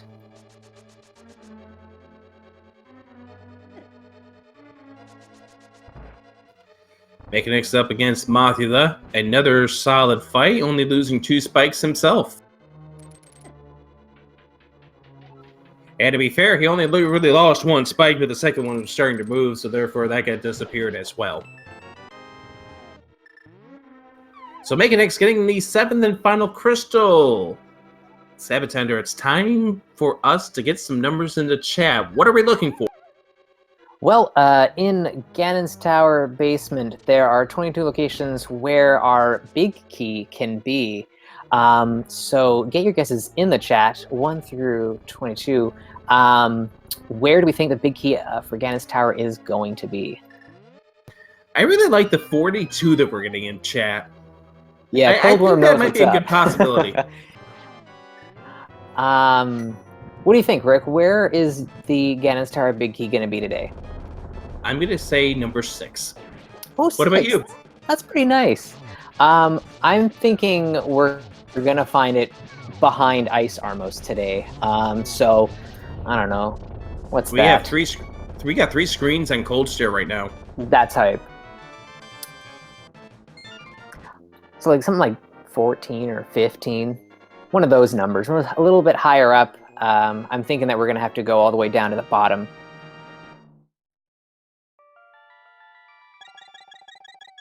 We got people putting math equations in here. By the way, it was just a single arrow on Cold Stare. And Cassidy, Solski, and Aussie are all done with Ice Palace. Cassidy, it's time to head to Ganon's Tower. Yeah, and Solski with just Misery Mire left to go here. With it being a nice God Mire, that with the key position working out really nicely. That should be about maybe 3 more minutes on his end before he's at the tower. Now, does Cassidy check Hookshot Cave? Because that's another thing that comes into mind here. Because if that big key is on the torch, that's bad news for Cassidy. Although Hookshot Cave is just around the corner, it's still going to be time that Cassidy loses from not having that hookshot earlier. Yeah, I feel like you'll probably just go into GT first. If we see that it's on the torch for whatever reason, then he might clear the GT basement looking for the boots before maybe heading to Hookshot Cave after that. So probably he's going to be okay. We're going to find out soon if he'll be in any kind of trouble or not.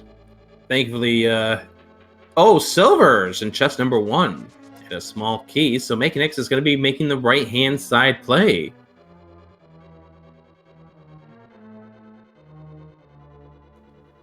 Aussie is doing some off checks here. Needs to get to the purple chest at this point.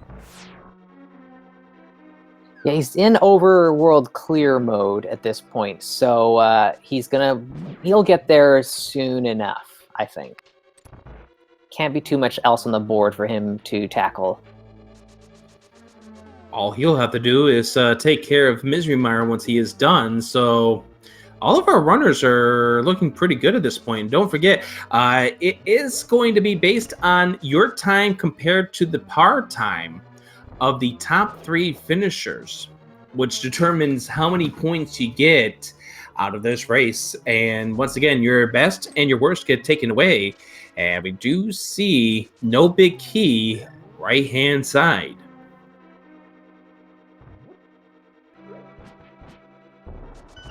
Gonna snag that key before heading over to the left side. Now it's time for the moment of truth. What do we have? Fairy in a bottle.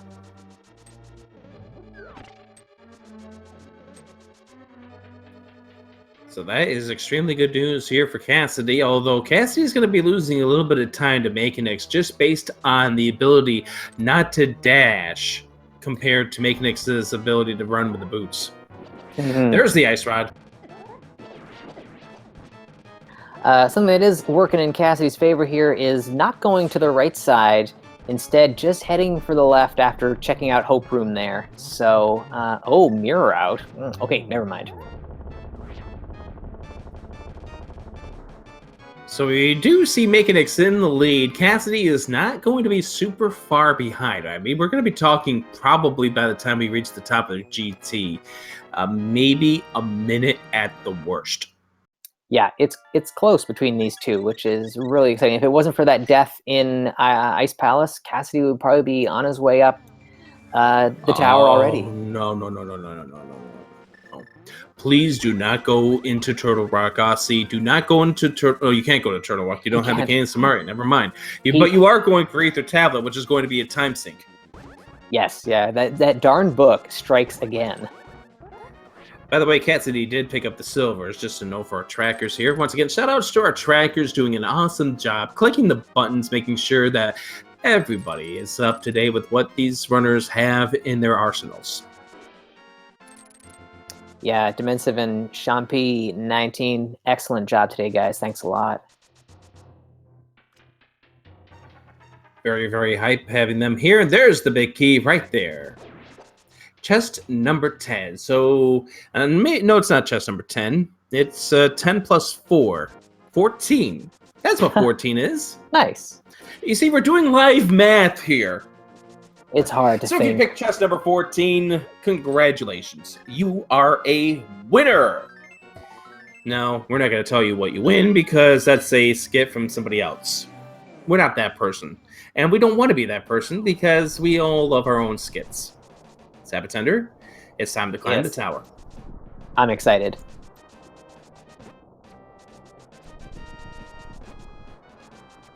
Somebody in chat saying that doing math on stream is a terrible idea.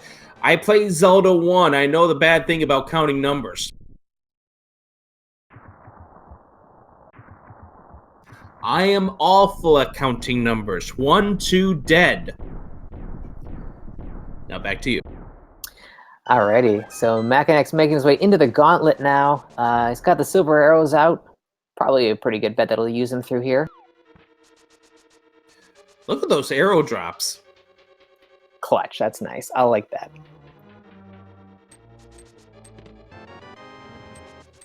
Solsky inside Ganon's tower right now. Aussie, where are we going, Aussie? Oh, Catfish. I think his trying to make up the time, he's done a lot of dungeon rushing, and so now he's left with a bunch of unfortunate overworld stuff. Makinix is going to be the first one over to Lamo 2. Aussie now doing the mirror. Flute to 3. There we go. 1 silver arrow. 2 silver arrow. 3. Beautiful. Kill for Makinix as we will go to floor number 5.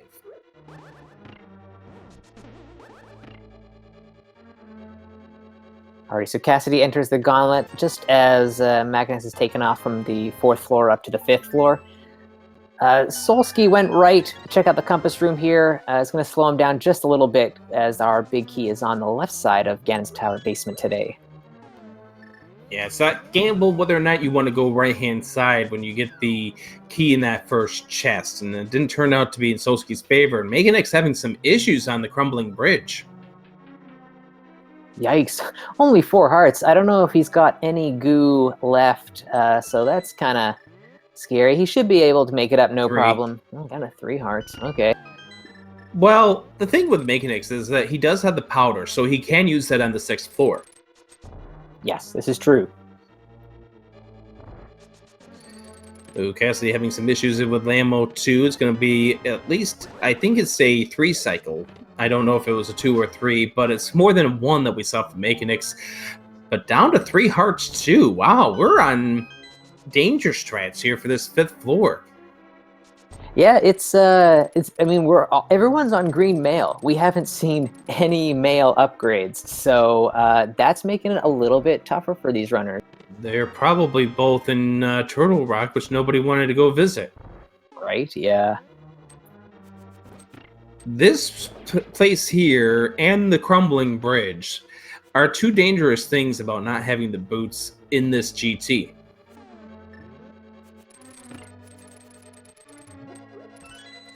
Oh, please use the blue goo. The Cassidy down to 1 heart after falling off. And no cape, which is also going to hurt Cassidy there, trying to go that up that. Cape is probably the best thing to have for that room when you don't have the boots because of the fact that you can just walk past those guards. Mm-hmm. And I get 2 now for Makinix.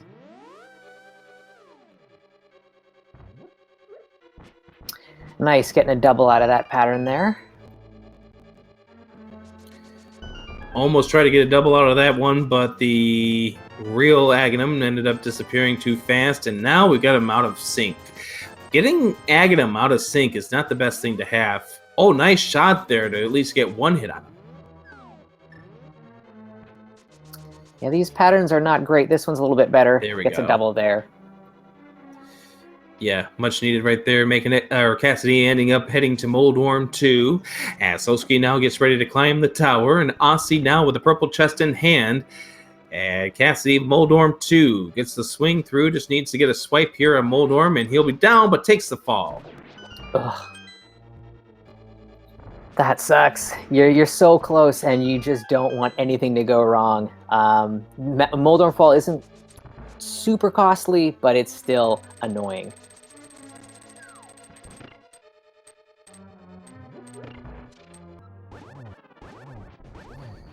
Makinix here, facing off against Ganon.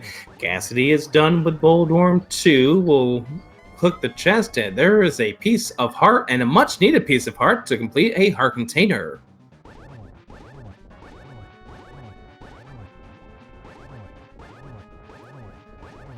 So Makinix now facing off against Ganon. Tempered Sword has the cape out as well. So this is going to be a pretty easy fight here. And you notice that Makinix did spam the sword, and that's to keep his cape timer from running out. Yeah, slows the magic drain. Good thinking there to be aware of that. Nice double from Cassidy to begin the Aga 2 fight. Solski, 4th floor, Gauntlet, down to 4 hearts. What is with this Gauntlet and people having low health? It's a tough Gauntlet, isn't it? Yeah, no kidding. And did we find the arrows in my tower? So Makinix says, yes, there's 1. There's going to be 2 and 3. Are we going to get the 4th over here in the corner? Yes, we do. Makinix is done. Just got to get across the bridge there, and we'll be hitting the done. We'll get an official SRL time for him in a second here. Put your GGs in the chat, everybody, for Makinix.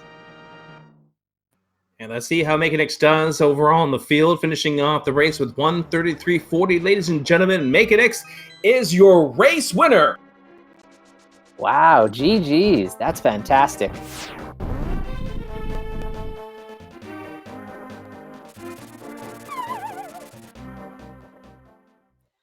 So we'll see if we can get him in for a chat in just a little bit. In the meantime, we're going to watch Cassidy's fight here.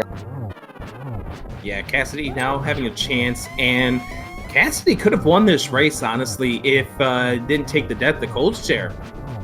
Pretty solid finish still. Mm-hmm. And bootless. The only one on stream who's bootless, so that's extra props for Cassidy for sure. Although we got to be careful here. Oh. That's a game over. Yuck.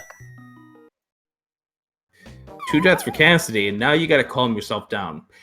You don't know where you are in position to the other runners because of the stream delay that these runners are on, but you can't be feeling good about yourself at 1:34. Not certain where you are. Solski's hovering! And he falls! Wow, I'm disappointed, Solski. So Mekanix is your overall race winner. We'll get Mekanix in here for an interview once we get done watching Cassidy Moen trying to take down Ganon. Please, oh! Another death. Yikes! This is adding up, getting a little costly here.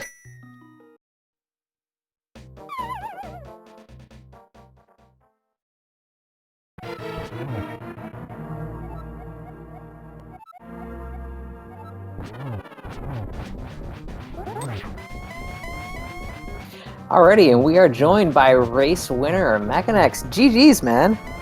Yeah, thanks a lot. And we're going to go ahead and talk to you a little bit more in just a moment as we try to get Cassidy Moen to the finish line. Cassidy Moen now, third attempt against Ganon. Got to be careful of the bats that are flying around. Don't save and quit at this point. Oh, I see what we're doing. We're using the select button to kind of buffer so you can adjust to those bats.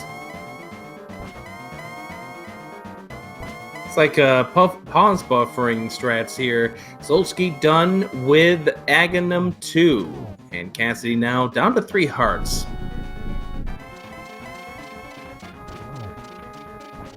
One thing I did want to bring up, Meganix, and I guess now is the perfect time to bring it up, is your decision to extend your time with the cape by spamming your sword during the Ganon fight. Yeah. That was smooth thinking. Yeah, I always do that. He has to teleport to the other side anyway, so you got some time to kill. So just spamming the sword, otherwise your magic just runs out real quick. It didn't have any half magic, so... Yeah. Wasn't really all that necessary. Still had a blue bottle. I mean, I had enough magic, but... With that, we say GG to Cassidy Moen, who has just finished off with the Ganon. Let's see where they come in regards to the race. Solsky facing up against Ganon in stage 2. Aussie finally getting the cane of Samaria while we've been discussing everything that's been going on in GT, as Cassidy Moen will finish 3rd place overall. GG. Yeah, official SRL time of 1:37:13. In between the two, we had Shady Force finishing in 2nd place, 1:34:52. Oh, that was where one of the mail upgrades was, on the pedestal. Nice. Solsky facing off against Ganon right now. So Mekanix, you were the first of the runners to get to the Cane of Samaria, and what an interesting path you took to get to that Cane of Samaria. That's something not usually seen, was the way that you went about it. Tell me what made you think of that route. Well, the reason I went that route mainly was where the Titansmiths were, in the digging game. So that gave me the opportunity to route in the frog straight away, because that's right close by. And already had the flute, so that made it easy to just flute back to 7 with the purple chest, and then flute back to the town again to just continue what I was doing. That was really, really innovative thinking right there. Solsky finishes officially in the race 4th place, 1:38:20. Yeah, because our other featured runners here, they all kind of found the other piece of the puzzle a little sooner, which was the fire rod. Yeah. So yeah, you were the only one who was looking for that for the longest time. It worked out kind of in your favor, I think, because when you got through all your crystal dungeons, I think the logical play was to go for Swamp, because it was the most dense place you could have gone, right? Exactly. Yeah. Totally. I did skip a bunch of spots that normally I guess I would have checked, like Bonk Rocks and King's Tomb, and I could have gotten the mushroom. Didn't do any of that. But just felt like I had Swamp on my mind for a long time, ever since I got that hookshot so early. I figured, something's going to be in Swamp. Well, it turns out it was the fire rod. So that made me dip Swamp when I did. But didn't make any sense to do it any sooner for me. With all those crystal dungeons I could full clear. That's why I did it after all those dungeons. And we are joined by our 3rd place on the restream. It's Solsky. How you doing, man? GG's. What's going on, boys? GG. Okay, Solsky, so we're going to have to talk about this, the beginning of this interview. That hover yoke, You know what? I was like, you've got to be kidding me. My finger like slipped off the controller, and like the next kind of input, I guess, hit the side of the controller well. So that's why I missed it. Bummer, man. Bummer. It happens. Like, oh, here we go. No. So that's fine. And down goes the eggplant. Yep. So that was pretty fun. That was a really good tune-up for me. I haven't raced in a while, competitively that is. So I was really happy with like how I read where I was in the race and the options I had available. So it was pretty fun. Yeah, and the fact that you ended up finishing 4th overall in the race, which means you definitely do stand to get some a good position out of this race. Your thoughts about the seed overall, about the Canis and Mario location, most important. I knew it could be free, but I had a lot of time banked up from the early fire rod in the seeds, so I knew I had full rights to be aggressive, and my hope was that Titan Mitts was going to be in Village of Outcasts, Greater Area, or Thieves Town. I didn't want it to be locked behind fire rod, because what that would do is basically it just expands the amount of time I have before people will start checking a pendant swamp, right? So I probably went for more aggressive options than maybe I should in a qualifier, but you know, I felt like they were really sensible plays. Knowing again that I had time, like that's why I basically like just up and left once I got Titans, is I knew I could push that. I knew I can get a bow. I can route into dungeons ahead of Overworld. So, like I said, it made a lot of sense in the long run. It's not always going to be the right play, but again, I was just happy with how the route turned out today. Yeah, So, you got in there pretty early to get that fire rod. What drew you to Swamp Palace first? Like, I mean, we had all the items, but you know, your first dip into the Dark World, you might think to go for like, you know, Crystal Thieves Town, like most people normally do. What were you thinking behind the Swamp play? A bit of a play, I guess. Nice. I didn't feel behind coming in through Aga just because there was items everywhere in Light World, so it's not like I lost time. The only time I lost time in Light World was the Tempered. That was unfortunate, but I was actually happy that turned out, because I wasn't planning on going to what was it, Ice Rock Cave that early. But then when I found Mirror, and then I eventually swam to Hobo, I saw the glove, so I kind of knew what was going on. And if I caught that early, I probably would have avoided. So it's kind of nice. But for Swamp, I don't know. I guess it was just kind of a play. I had all the items. I just did Hype Cave. It's essentially at that point I know where Bo is, so it's kind of a versus B scenario, and I just chose B this time. So Nice. yeah, it really worked out for the route though, because again, just fire rod to skull and then Thieves Town, so it was pretty fast. and so we see Aussie now facing off against Moldworm 2. Getting close, yeah. After an unfortunate reset of his game there, lost some time. All right, you guys are in for a treat, by the way. Yeah.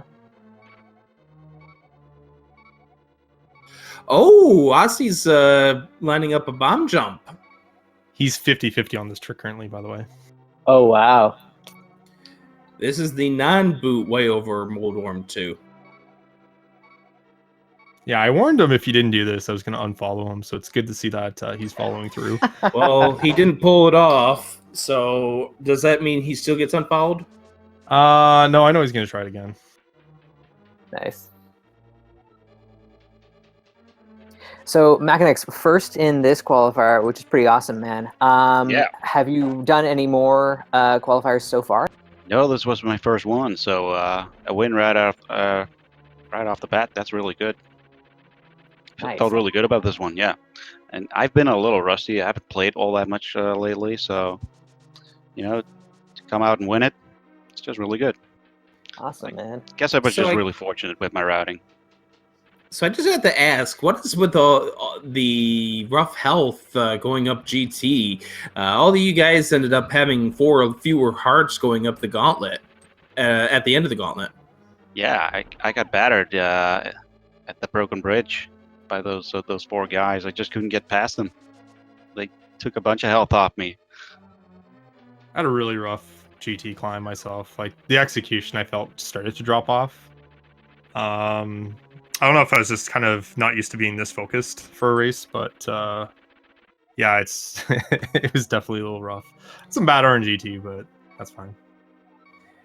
And part of that probably also comes into play with the pressure of such a tournament. I mean, Sure. they're up for grabs. No, that's pretty cool, man. I was like singing to my tunes playing this. This was pretty smoothing. Like it's not my first rodeo, right? So I feel just the experience there. I just draw back on. I know if I don't win qualifiers or anything like that, it's not the end of the world. So. Yeah, same here. And unfortunately, after 3 strikes, Saucy is out and is going to do this the traditional way.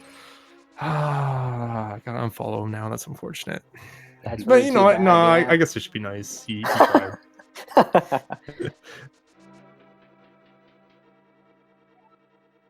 But yeah, thanks for having me, guys. Good game, Macnix, and everything. Thanks, man. Yeah. Future See you next GGs to OC if he joins the interview, but we got an SMZ3 race coming up, so I gotta bail. So Take care, Nice. guys. Thanks for joining us. yeah, no Ladies and problem. Take care, gentlemen, guys. make an Thanks for the restream. Ladies and gentlemen, make it excellent. Solsky, be sure to give them a follow. Also, be sure to give Cassidy Mullen, who had declined the interview this afternoon or evening, as Aussie faces off against Daga. Let's go over some of the other runners that have been starting to finish up. Let's talk about where they are. Yeah, let's pull it up. So let's see. Since Solsky's finish here, let's see what we got. In 5th place, we had Hitzian finish up with a time of 1:40:30. ZZZ Cube, 6th place with a 1:42. Zugadissen, 7th place, 1:43:20. Korek, 8th place, 1:45:23. Walter 4, 9th place, 1:45:54. So kind of a pretty broad stretch of times here between these runners here. It seems like we probably had a similar situation where runners were missing one piece of the puzzle, and being in kind of goofy locations, it was tough for them to make the plays. Yeah, we got a whole lot of runners here in that 140 to 147 range, which is definitely telling, as we do see Hacksaw was 146.31, 11th place, and Kidnap was 12th place, 147.22. Just now on the screen here is Aussie trying to finish up their run down to 200.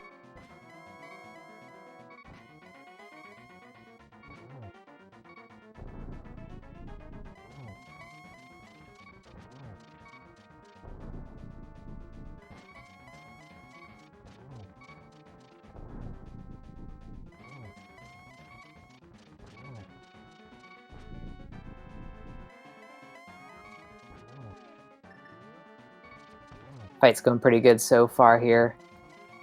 Playing it safe with the low health. There we go, 2 and 2, no problem. And there he goes. Ganon is down. And that completes our quartet of free streamed runners in this race. As we wait for Aussie to go through the door, we'll go ahead and tell you the upcoming Link to the Past Randomizer qualifiers as part of this SG Live qualifiers. The next one is tomorrow, August 11th. 12 o'clock is the start race. 12:15 is the restream start time. A Frunkin and Brewers fan JP will be on the call for that. And then after that, Monday night, we have the next of the races. It's going to be a West Coast friendly time of 11:15 p.m. Day off on Tuesday, then 8:15 p.m. on Wednesday, August 14th. With Cyclone and the Synac on the call for that.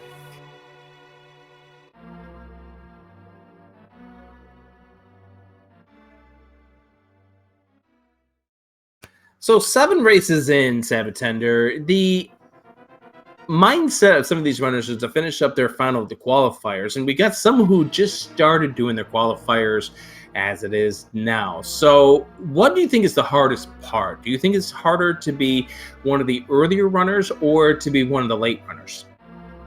When to plan which oh hey, actually we've got Aussie joining us in the chat here. How's it going, man? GG. Hey, GG.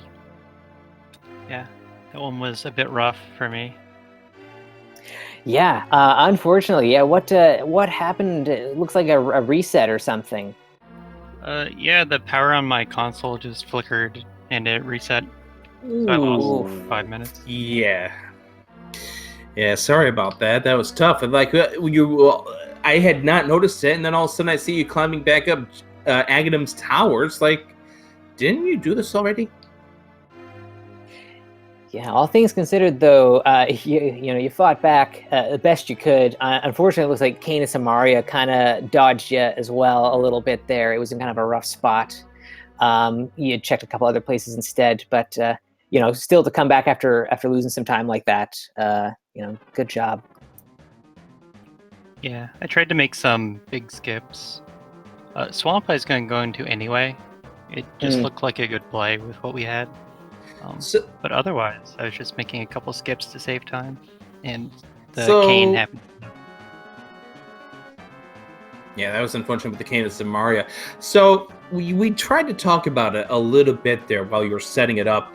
What is it that you were trying to do in Ganon's tower? Like the entire technical aspect of what you were trying to do? So you're talking about the bomb jump, right? Yeah, the Heck Moldorm yeah. bomb jump. Okay, so if you take damage the same frame that you slash Moldorm, then you get extra distance on your bounce.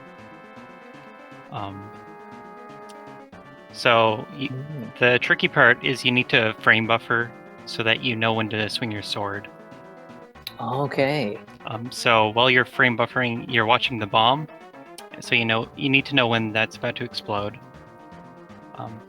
So the explosion hits, you swing your sword, they both happen at the same time, and you make it across the gap. Nice. That's pretty interesting. I hadn't actually seen that in a race situation at least. So that was pretty exciting to see.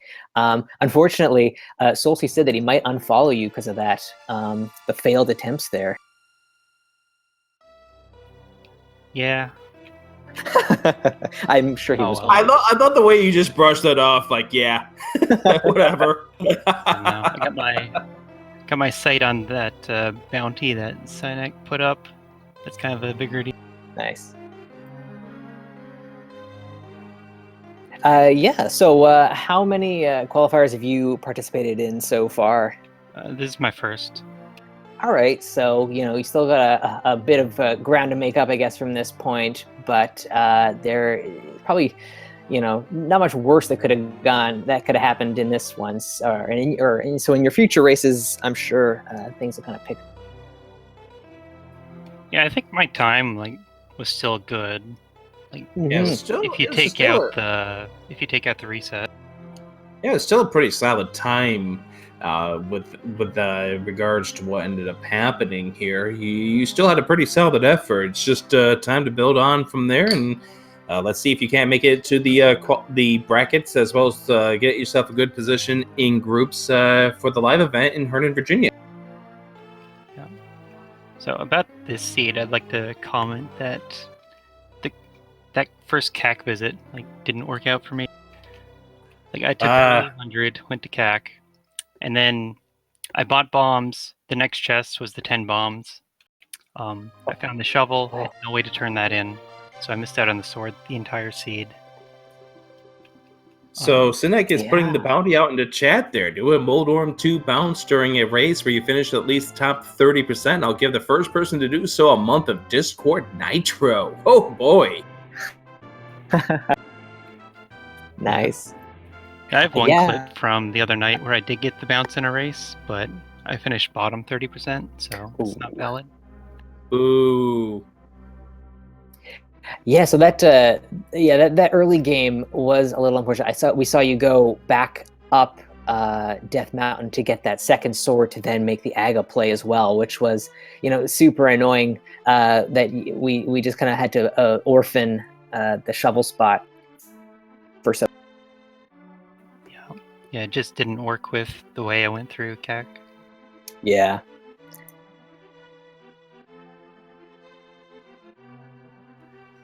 And so, any closing thoughts here for this race, and as you move on to your other 4 qualifiers?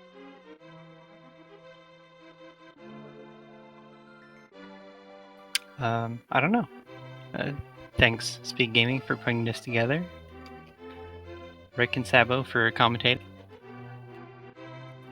Thank you was for fun. racing. Alrighty, so I guess that's going to do it for us this evening. Thanks again to our trackers, Dimensive and Champy19. Excellent job clicking those buttons behind the scenes. Much appreciated. Absolutely. GG's to our forerunners. Excellent work on all fronts there. Give them a follow if you can. And big thanks to my co-com, Adirondack Rick. It's been a blast being in the booth here with you again. Oh, absolutely. We have a lot of fun being in the booth together. I looked forward to doing this with you, and I'm glad we were able to put this together on this Saturday afternoon, Saturday evening. Before we go, let's go ahead and give out the final results for this qualifier. Mechanics was your race winner at 133.40. Shady Force was second, 134.52. Cassidy Moen came in third, 137.13. Solski was fourth, 138.20. Hitsuin was in fifth, 140.30. ZZZ Cube was 6th, 142 even. Zelgadison was 7th at 143.20. Korek was 8th, 145.23. Walter 4 was 145.54, 9th place. Sir Linkalot was 10th, 146.24. Hacksaw was 11th, 146.31. Kidnap was 12th, 147.22. A minute later was Aussie 101, 13th, 148.22. Then we have a little bit of a gap to Tail in 14th at 151.06. And then we had quite the finish between Tail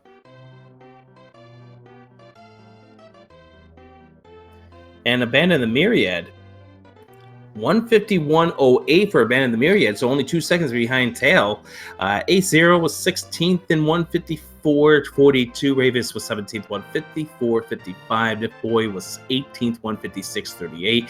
Demolish was 19th, 159.08. Old Man Sunshine was 20th, 201.15. BBB Kermit ended up forfeiting out of the race. GG's, everybody.